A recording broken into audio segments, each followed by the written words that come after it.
Друзья, всем привет! Вы на канале Мото Санчо. И сегодня мы с вами отправимся в путешествие по Европе. Карлов мост, Колизей, Лувр, Эйфелева башня и другие достопримечательности останутся в стороне от нашего маршрута, а я приглашаю вас в путешествие по обочинам Европы.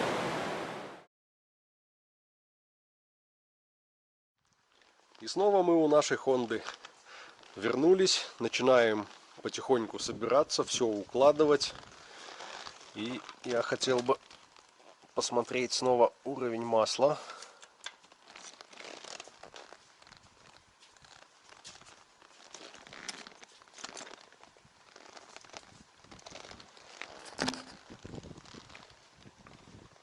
Чуть-чуть ниже верхней метки. Ну, 1000 километров пройдено, можно и долить. Кажется, мы готовы. Все сложили, все упаковали. Говорим большое спасибо ребятам, которые нас приютили, накормили, показали окрестности. Класс. И выезжаем. Надо двигаться. Я, к сожалению, не мог оставить камеру на шлеме, потому что последние 50 километров и первые 50 километров на этот день мы едем под сплошным проливным, некончающимся дождем.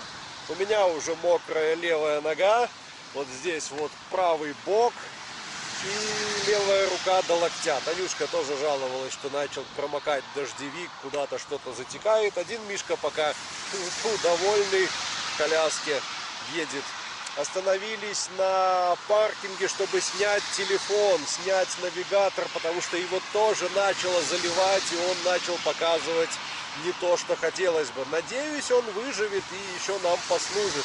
А сейчас прячу камеру, и мы едем дальше в направлении Люксембурга. Сегодня проедем эту страну тоже. Надеюсь, проедем.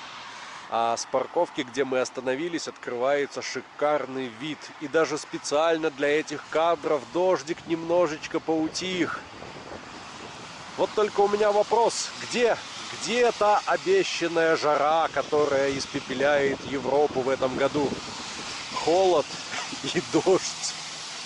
Холод и дождь. Поехали. Нам куда-то туда, кажется.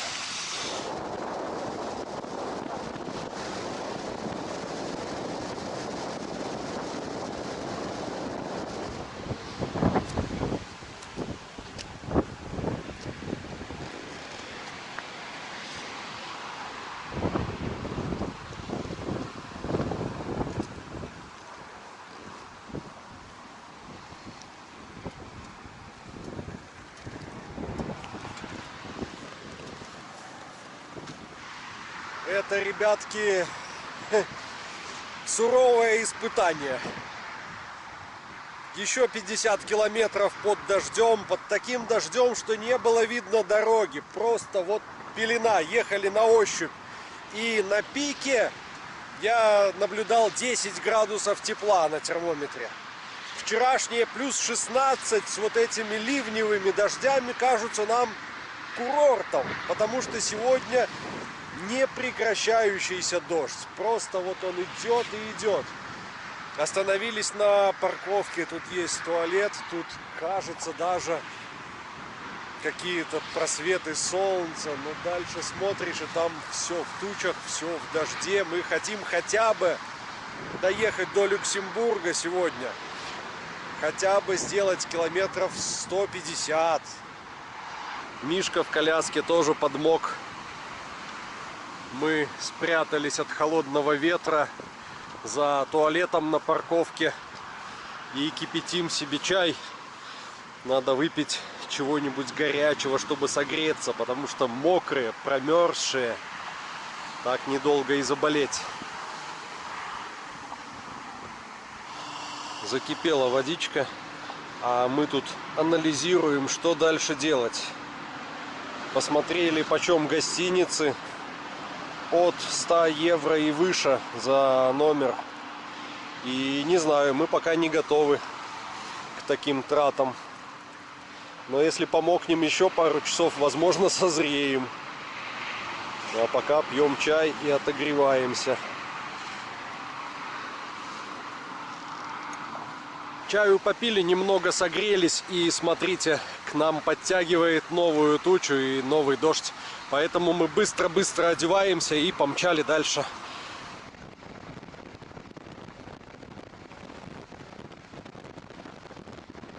Мы уперлись в хвост какой-то пробки на автостраде. Часть машин уходит направо в объезд. Движения пока не видать. Но и дождя нет, это радует. В итоге стоять на автостраде в пробке нам не захотелось, и мы свернули на регионалке. Едем туда же, куда и все, без навигатора, на ощупь.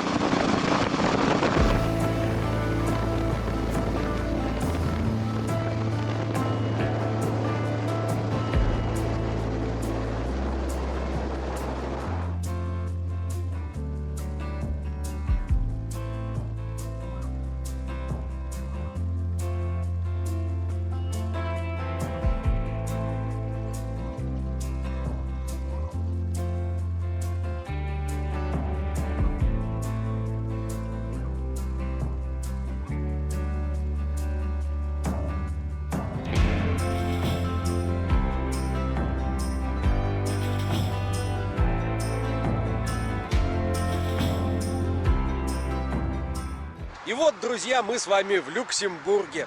Германия осталась позади и оставила после себя смешанные впечатления. С одной стороны, там много красивых мест, интересных достопримечательностей, но не все из них можно показать вам по причине законов немецких, и не все из них получается посмотреть самим по причине погоды.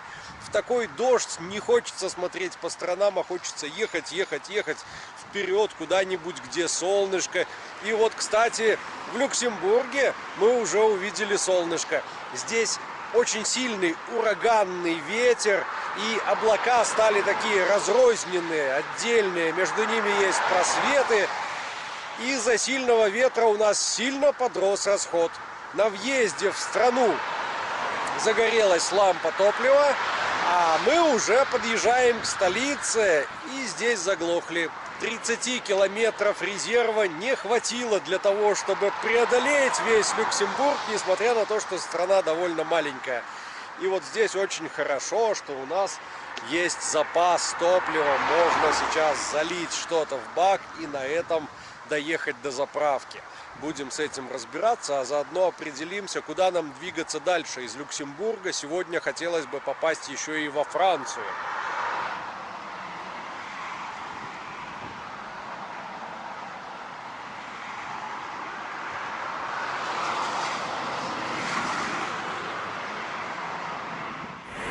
Бензин я залил, маршрут до ближайшей заправки проложил.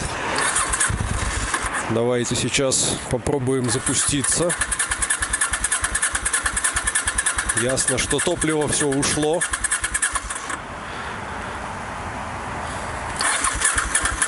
Давай. Еще чуть-чуть подождем. Поболтаем. Можем подсос. О, отлично. Зарядка есть. Все системы работают нормально. Поехали.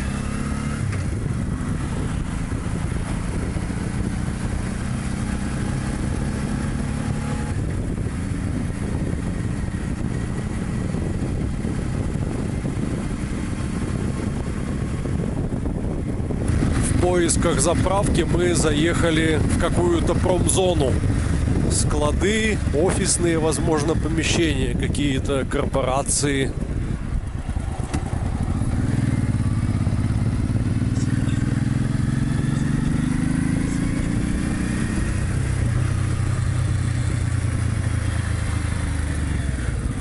Опа, дорога закрыта. А как проехать к заправке? Что вы тут намудрили? Кажется, дальше есть еще одна дорога.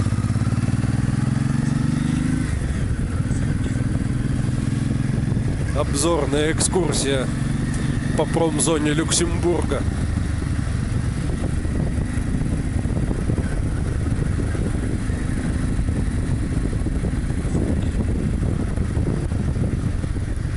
Сегодня выходной, воскресенье, поэтому здесь пусто, никого нет.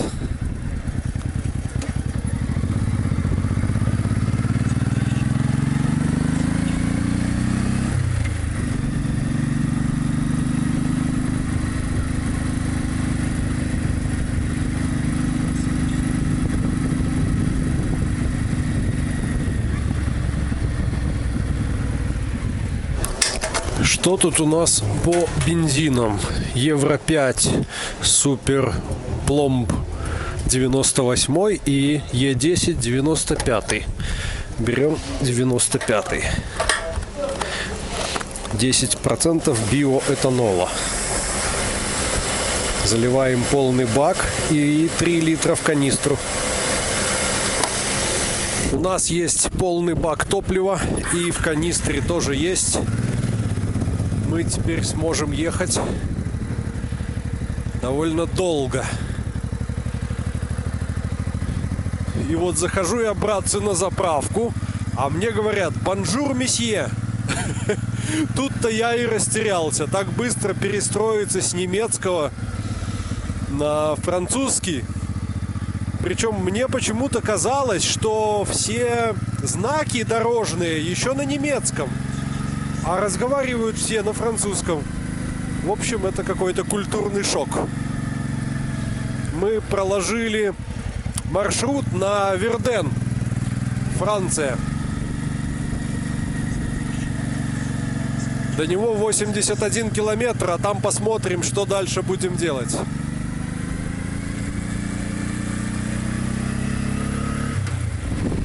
Продолжение нашей экскурсии по техногенным районам Люксембурга.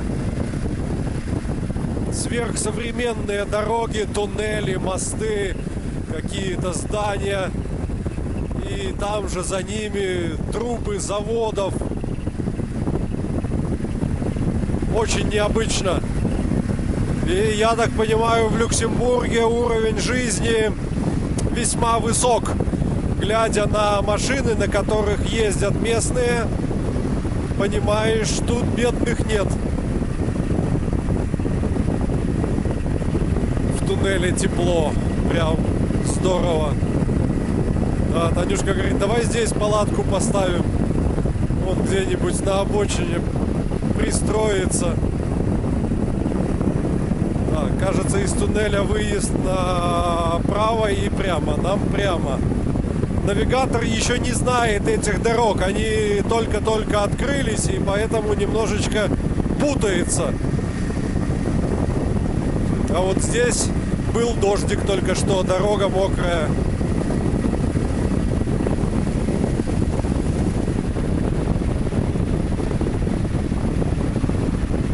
И вот ведь какая новость. Оказывается, выехав из этого туннеля, мы оказались во Франции.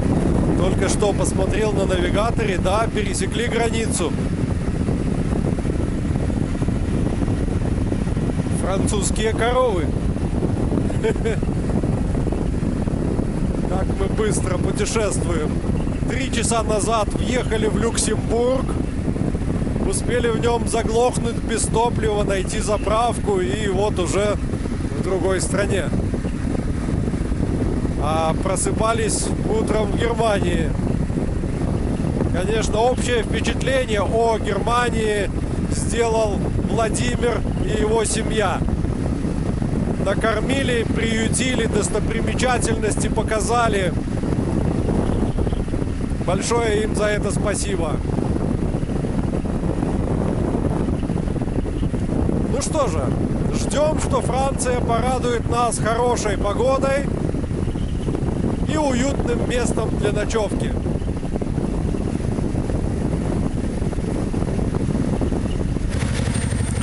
Франция весьма любопытна. Мы здесь едем не автострадами, потому как поставили в навигаторе избегать платных дорог и поехали по городам.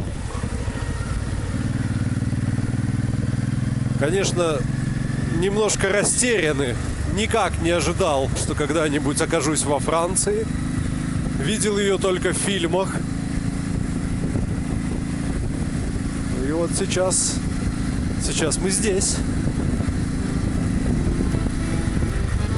Так, ограничение 30 километров в час. И здесь очень скользкий асфальт. Он мокрый после дождя.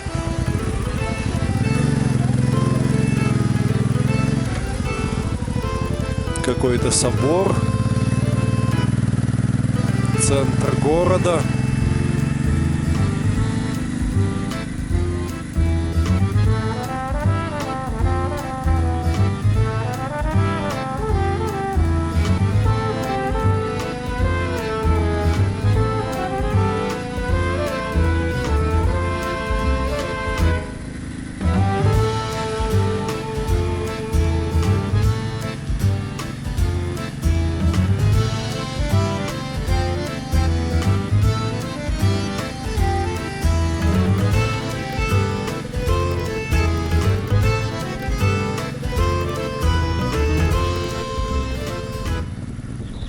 Какая необычная конструкция ветряка.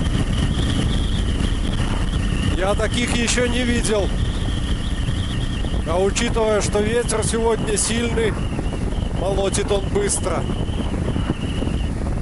И знаете, мы проехали уже 2 деревеньки, каких-то 20 километров по Франции. И на контрасте с Германией и Люксембургом Франция, конечно, отличается.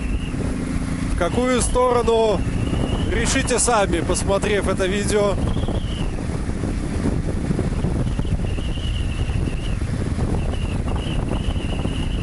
А впереди опять дождевая туча. Необычные знаки на обочине. Мужик с крестом на груди.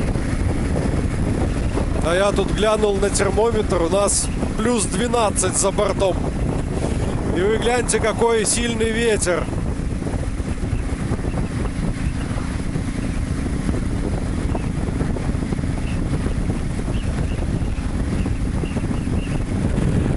Уже знакомые нам по Польше супермаркеты Lidl. Кажется, сегодня не работает, воскресенье, машин на парковке нет. И, как ни странно, очень много французских автомобилей. Peugeot, Citroën. Хотя и немецких хватает.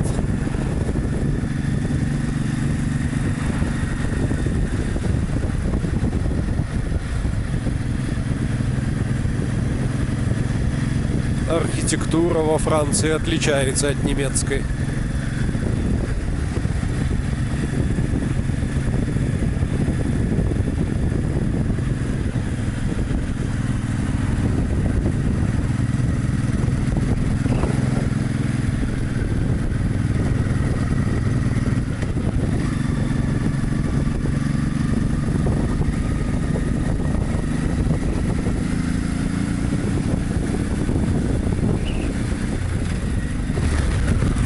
Центральная площадь с большим собором. А мы едем, посматриваем по сторонам. Может, увидим какой-нибудь отельчик из недорогих, где можно было бы переночевать в тепле и относительном комфорте.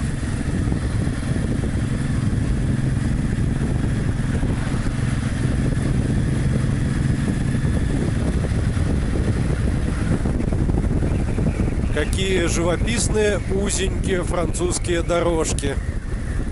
Была бы еще погода, мы бы ими могли в полной мере насладиться. А так остановились в навигаторе, поискали отель, нашли F1.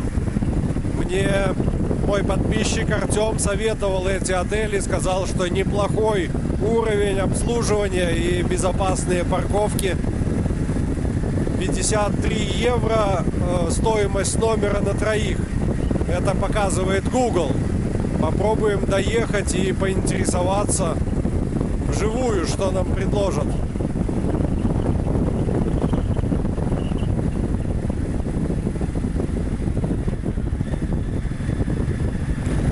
Идем между дождей. Вон слева дождевые тучи поливают.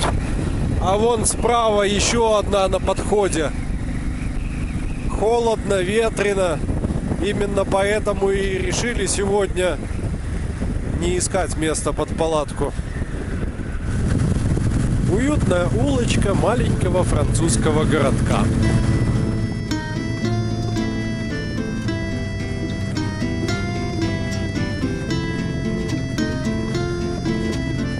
Особенного шарма ей добавляет погода.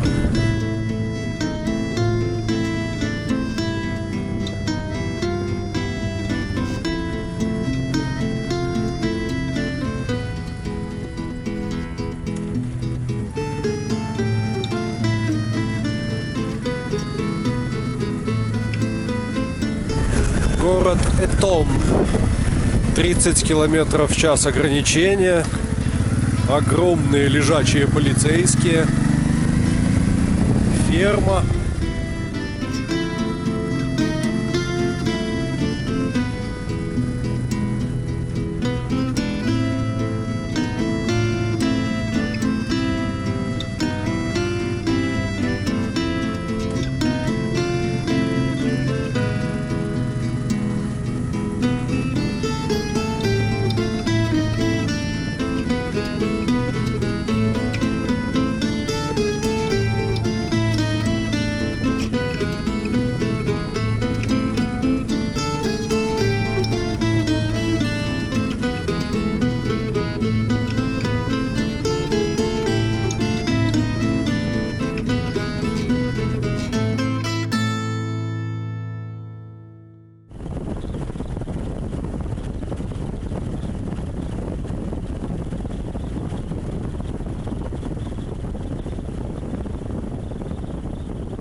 Кажется, эта туча грозит нас вот-вот накрыть.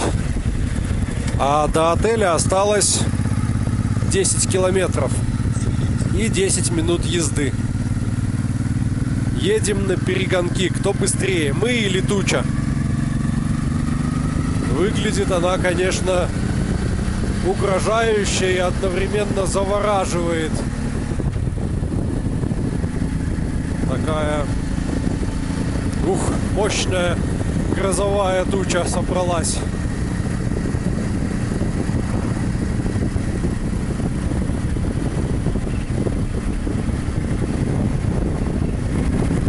И судя по скорости, с которой туча надвигается, видите, на фоне деревьев, победа будет за ней. Первые капли дождя уже упали. Экипажу приготовиться к погружению, задраить все люки. Сейчас будет мокро.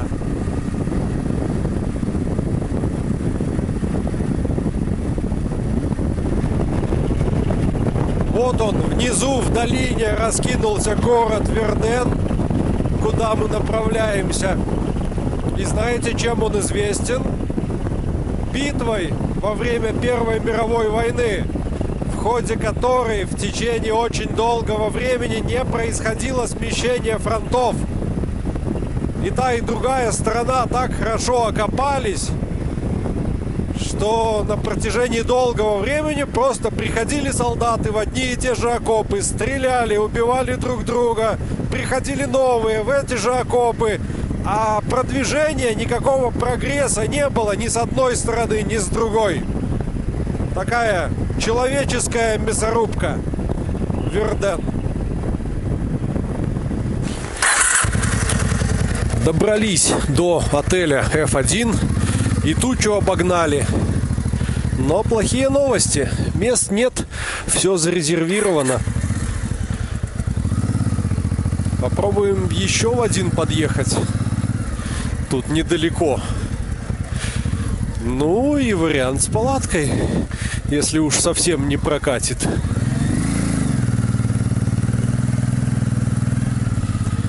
B&B посмотрели в гугле, 150 евро за 3 человек.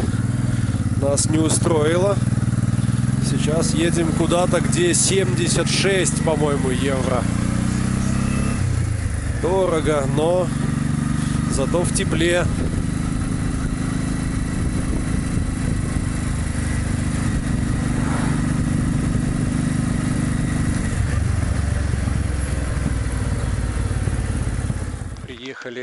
отель Ибис. Здесь еще проще, даже администратора нет. Заходишь, стоит автомат. Вы зарезервированы? Да, введите номер своей резервации. Вы не зарезервированы? Извините, на сегодня все места заняты. До свидания. Мы во Франции. Ищем, где бы нам поселиться. Что это за растение такое? На лавровый лист похоже. Ребятки, нам все-таки удалось. Мы заселяемся. Мишка, набирай. 522 054. Открывай. Заходим. Мы сняли трехместный номер. Он такой, не сказать, чтобы большой. Где свет?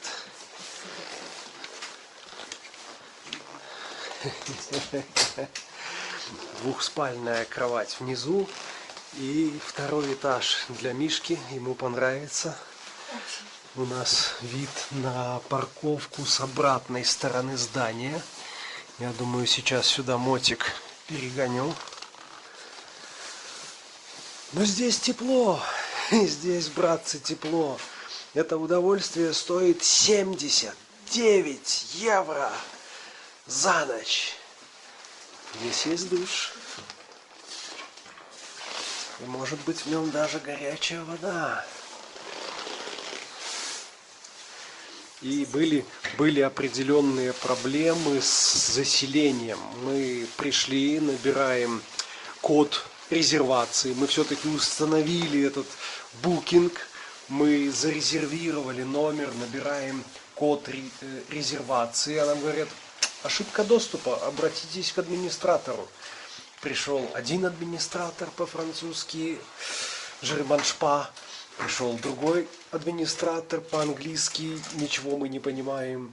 Потом пришел босс, главный босс отеля, женщина. Без проблем, все на компьютере, пожалуйста, карточка, оплата. Свободно заселяйтесь. Я мотоцикл перегнал на другую сторону отеля. Здесь абсолютно пустая парковка, выехать с которой невозможно, кроме как мимо центрального входа, где висят камеры. А так мотик будет прямо у нас под окнами. Сам смогу его контролировать. Забрал кое-что из вещей. Возвращаюсь. Солнышко уже село. День заканчивается, тучу унесло. Распогаживается. И есть надежда, что завтра будет классный, теплый, солнечный день. Горячий душ и горячая еда творят чудеса. Мы тут обустраиваемся. Honda стоит, уже стемнело, 10 часов вечера. Скоро бы спать пора. Ну, сейчас поужинаем и на боковую. Мне вся эта картина чем-то напоминает тот момент, когда мы на скутерах возвращались из нашего табуретка-тура домой. И на последних днях нас накрыло дождями.